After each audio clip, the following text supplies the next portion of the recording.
Hei, Kak Pipit mau cerita nih tentang seekor kucing yang super pede, tapi akhirnya harus belajar sabar. Pagi itu, suasana masih sejuk, matahari baru naik sedikit, dan angin pelan berhembus. Kak Pipit lagi jalan santai di dekat rumah, sambil menikmati udara segar. Tiba, Kak Pipit melihat seekor kucing duduk diam di pinggir ember berisi ikan. Kucing itu kelihatan serius sekali, matanya fokus ke dalam ember. Ekornya bergerak pelan ke kanan dan ke kiri, seperti lagi menghitung waktu yang pas.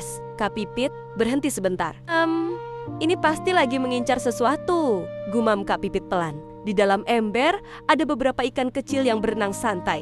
Mereka tidak sadar ada bahaya yang sedang mengintai dari atas. Si kucing makin mendekat, badannya merendah, kakinya pelan-pelan maju. 1 langkah, 2 langkah, tanpa suara. Wah, ini kucing hebat juga, pikir Kak Pipit. Lalu, dalam hitungan detik, si kucing langsung melompat. Buer, air muncrat kemana-mana. Embernya goyang. Tapi, apa yang terjadi? Ikannya malah loncat lebih dulu. 1 ikan kecil melesat keluar dari ember dan langsung masuk ke selokan kecil di dekat situ. Si kucing terdiam. Bulunya basah, mukanya kaget, matanya melotot. Kak Pipit hampir tidak bisa menahan tawa. Loh, kok malah ikannya yang kabur duluan? Kata Kak Pipit sambil tersenyum. Kucing itu duduk perlahan, menatap ember yang sekarang sudah sepi. Airnya masih bergoyang pelan, tapi ikannya sudah tidak ada. Seolah-olah dia baru sadar. Ternyata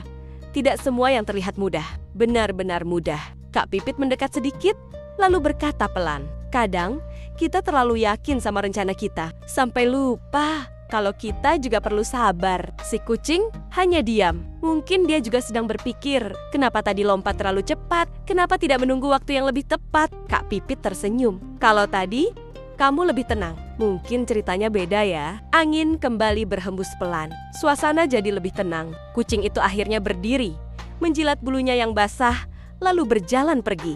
Pelan-pelan sepertinya dia juga belajar sesuatu hari itu. Kak Pipit pun melanjutkan jalan. Dalam hati, Kak Pipit berkata, kadang kita bukan gagal, tapi hanya terlalu terburu-buru. Jadi, dari cerita ini, Kak Pipit mau kita semua ingat satu hal sederhana. Kalau kita ingin berhasil, jangan cuma cepat, tapi juga harus tepat. Jangan asal lompat, pikir dulu, lihat dulu, dan tunggu waktu yang pas. Karena yang sabar dan tenang biasanya lebih dekat dengan keberhasilan. Nah, itu cerita Kak Pipit hari ini. Kamu tim yang suka buru-buru atau yang sabar nih?